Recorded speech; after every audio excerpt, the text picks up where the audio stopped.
This illustration deals with cord and cables, power supply cords, and so forth. And, this purpose of change was to provide information that would help someone so that they wouldn't make an error in some manner when designing and installing these power supply systems. Now, first of all, let's look at the top illustration and notice a vehicle is being charged in accordance with 625.41. Secondly, the portable equipment complies with 625.17, A is in Apple, 3, little a1.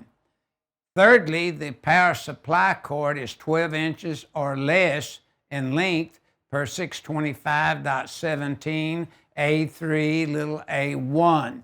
And it's above ground, it's not anywhere subject to physical damage. Let's review now the center illustration, B, entitled B. And notice again, stationary equipment and cord high above ground in accordance with 625.17, A3. And I believe we're looking at A2 there.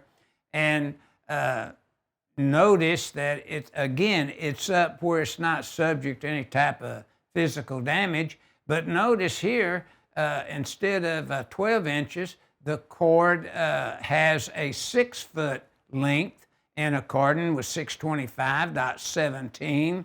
A is in Apple, 3. And again, I guess that's around A2 that you would review that.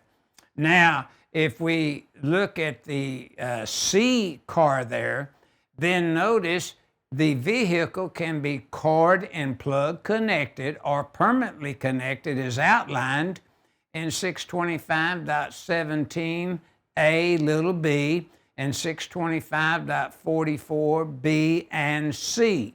B is in car, B as in black, and C as in car. Now, if you look at the also reference that has an arrow to the cord, 625.17, A3, B as in boy, and 625.22 has additional information that the user could review for that cord being located in the manner it is. Now, we'll review the notes now next. Now, reviewing the note 1, power cord can be an integral part of the listed electrical vehicle. And of course, we know this is permissible by 625.17, B as in boy, 2.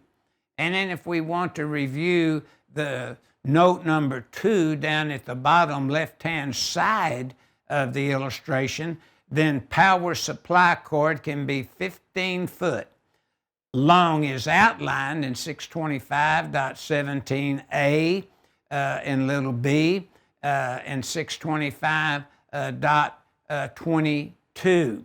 And then the note 3 makes a reference that the voltage could be up to 240 volts, again, as outlined in 625.44.